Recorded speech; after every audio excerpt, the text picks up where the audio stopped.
Hello there, everyone. We're going over some DK quarterbacks, if you will. What kind of accent was that? Do you think that was? I can't even begin to describe what the hell that was. That caught me off guard. I was not ready for that. I think it started out as British and then morphed into something very strange. Anyway, we're doing some DraftKings quarterback evaluation here. I am Russell Clay. You can find me at Twitter at Russell J. Clay. And we got Jason Gilball here as well. So, DK, you did the piece for us this week. What do you think of the overall scene for quarterbacks this week? It's another pretty loaded week. Obviously, I think that Giants-Saints game is going to be a real big target. Obviously, you look at last year when they played, it was in New Orleans, so obviously Breeze lit it up. He threw for over 500 yards, but Manning had a good day also. I think there's a lot here, and I think there's a wide range. I mean, we talked about Mariota on our value salary exploitation. I like him here on DraftKings at 6K, so pretty wide range. Certainly a wide range. There's quite a few tiers you can look for. As we saw last week in week 1, the quarterback position is not dead. It's not all just streamers. We got Andrew Luck back. Aaron Rodgers looking good again. So Drew Brees, I'm pretty excited. Paying up for quarterback isn't the total most suboptimal thing in the world anymore. No, it's definitely not. But in terms of cash games, the first one you looked at here was Eli Manning. What do you see there? You look at Eli Manning. First of all, pretty decent price, 7,600, going up against the Saints defense that just lost their top corner to a broken leg. Obviously, they're already weak enough as it is. Now that just makes them totally exploitable, wide receiver ones and all. Obviously, looking at him, I think him and OBJ are going to be a pretty popular duo in cash and GPPs. Manning, obviously, just kind of one of those guys who consistently gets it done. I feel like he's often overlooked. He always throws a ton. And I do expect that the Saints still put up points. Obviously, we look at last week, and Dallas obviously didn't really make New York throw a ton, and they also kind of stayed on the field a little bit more. I don't expect that to be the case for the Giants this week. They threw the 7th most passing attempts per game last year. It's going to be a pretty friendly fantasy game. They got Victor Cruz back. You got Victor Cruz, you got Sterling Shepard, you got Odell Beckham Jr. Obviously, we talked earlier in the year, you and I, about if OBJ goes down, it would obviously be a disaster. But you know what? I'm tossing there's actually some extra weapons for Eli to use. Certainly some extra weapons, and yes, I mean, it'd still be an utter disaster, but Sterling Shepard looks like a pretty solid piece there, and Victor Cruz looks like he's back. So, yeah, that's cool with me. As far as him, I like OBJ as a standalone over maybe stacking them, but it's certainly a viable play, and it's certainly getting some value there with Eli, as your quarterback. So I like that in a cash game perspective.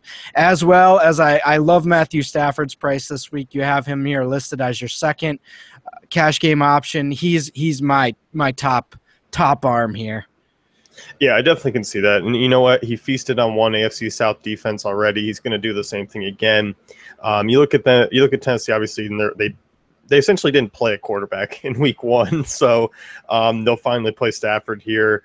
I like the way things are going for this Detroit Lions offense. And you even go back to last year. I mean, over the second half of that season, Stafford played really well, carried into week 1 here. Home matchup against Tennessee, who allowed the 5th most fantasy points per game to quarterbacks last year. Hard to see him not really having a good game, especially with all the weapons that he has. I mean, Theo Riddick, Amir Abdullah out of the backfield. I mean, that really ups his floor and ceiling, in my opinion. Also, not a bad kind of 1-2 duel with Marvin Jones and Golden Tate. I just think there's a lot there for Stafford to really benefit from.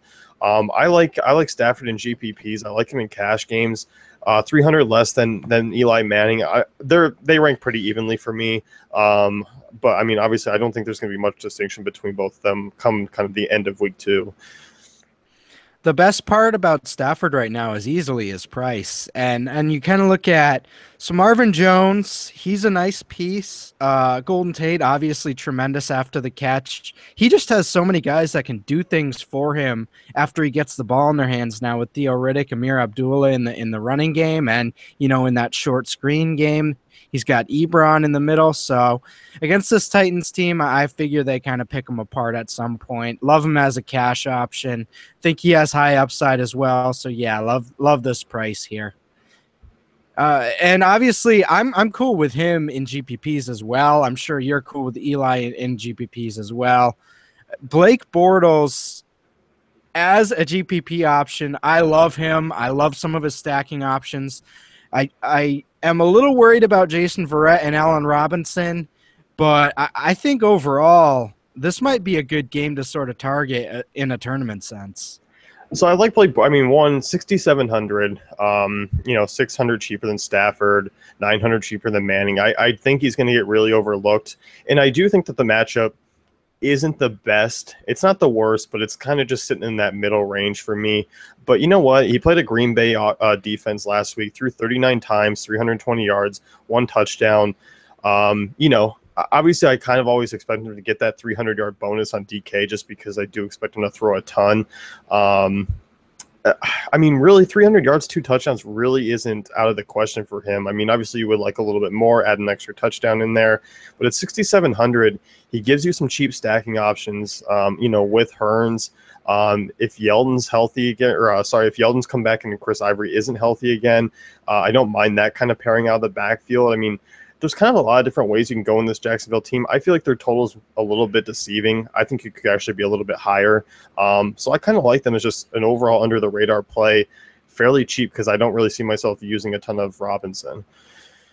These are two teams that are comeback gym heroes where they don't do anything for the first 3 quarters and then they're just playing against prevent defenses the rest of the whole second half. So it'll be interesting which team actually takes control here.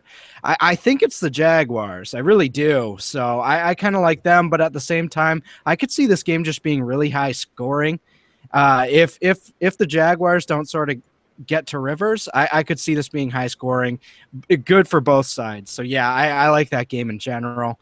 You throw in Drew Brees here to sort of basically make this a full game stack with Eli on this grouping. I mean, obviously after week 1, we're looking at Brees anyway against this Giants team, against Eli with OBJ. Obviously the last year happening where both quarterbacks went off. Do you see something similar here, or maybe a little less? But it's hard to predict over 800 yards between the two quarterbacks and 13 touchdowns. But you know what? You look at these two defenses, I can certainly see that playing out. You still expect Brees to throw the ball a ton. We know about his home and road splits. I think that's why I was originally looking at him in cash games, but I kind of came off for 1,000 cheaper for those other guys. But I think he's more suited for GPPs, especially on the road. But I do look for him to have another big game here. You expect him to still throw a ton. Usually we always kind of hedge off of him and go another direction. You can still obviously look at his targets there if you still want to get exposure to the Saints team. But I actually like him just because he is a little bit more expensive. He still can pay off that price tag. He still has stacking threats with him. And, I do think the Giants will improve a little bit, but I still don't think they're going to be a defense that I shy away from. You look at what Brees did in that opening game. I think that's really his ceiling, even on the road here. After week 1, you think about the dome and how much of an effect that has on his splits, and it certainly does. I think the Giants have the advantage here just because of the Saints defense is such a liability. Drew Brees could be in comeback mode, and we know how that goes. He has gotten shut down quite a few times, outside of the dome, even in the past few years. But he's just got so many weapons at his disposal right now. You kind of look in the slot again against this Giants team. Fleener and Snead should have nice weeks again. Yeah, it's definitely his floor is a little bit lower than it was last week, so I think that's why you're kind of trending this way in GPPs. But that upside for me is still, among the top. And then, so for value here, not really a FanDuel play, but Marcus Mariota at 6K against the Lions, I'm digging that. I'm intrigued here. 6K, obviously a really cheap quarterback option against the Lions defense that just got torched by Andrew Luck. Obviously, Tennessee Titans is not Andrew Luck and company, but you know what? Looking at what Tajay Sharp did, looking at what DeMarco Murray and Derrick Henry offered out of the backfield, I kind of like this here, especially with Mariota and his rushing ability. I mean, only played 12 games last year, but in 7 of them scored 20-plus DK points. I mean, there's certainly that upside. And for that price, if you're getting 20-plus DK points at 6K, and you're still stacking other options around them. Because I mean, you throw him and Sharp in there, that is not an expensive stack whatsoever. So I kind of like it in GPPs. Cash game, I'm probably still going to be going up to Stafford and Eli. But you know what? I really can't deny what his potential is for a ceiling. But obviously, you look last week, really tough matchup. It gets a little bit easier here in week 2. Certainly going to be looking at Mariota here. You think about his rushing ability in terms of upside and floor. I think he creates enough upside for us to look at 6K and say, okay, that's fairly easy to get for him, especially against this Lions defense. You love what Tajay Sharp's bringing to the table. You love Delaney Walker and what he's there. They're sort of battling out for targets right now. We'll see how that ends up, but it's two nice mid-range options. Rashard Matthews, Andre Johnson are there. I think they even might be super weird GPP plays. And as far as Derrick Henry, I mean, if that guy gets out in space, it's all over for those secondaries. So a few dump offs could go all the way, especially with Murray there as well. There's a lot of upside here. So I definitely dig that, especially if it's in comeback mode. Either way, I like Mariota this week. Yeah, definitely do too. A lot of upside for that price. Curious to see what his ownership is and see if that buzz kind of builds up for him because of that price tag. Certainly. And so that's basically the 5 we're looking at. And I definitely agree here. I think these are the main options unless you're going really contrarian. And they're probably going to be a bit chalky as well. Bortles and Mariota, though, are 2 guys I'm looking at that I think you might be able to really get an edge on the competition with. Yeah, definitely. I'm Stafford and Eli and Breeze. I'm not really going to worry about the ownership there. I just think because they offer so much, I can look to kind of do things differently in terms of their targets or other targets to pair with them. Absolutely. Well, thanks for tuning in, guys. Hopefully we helped you out with your roster construction. As always, check out Daily Fantasy Cafe for all our great tools and content.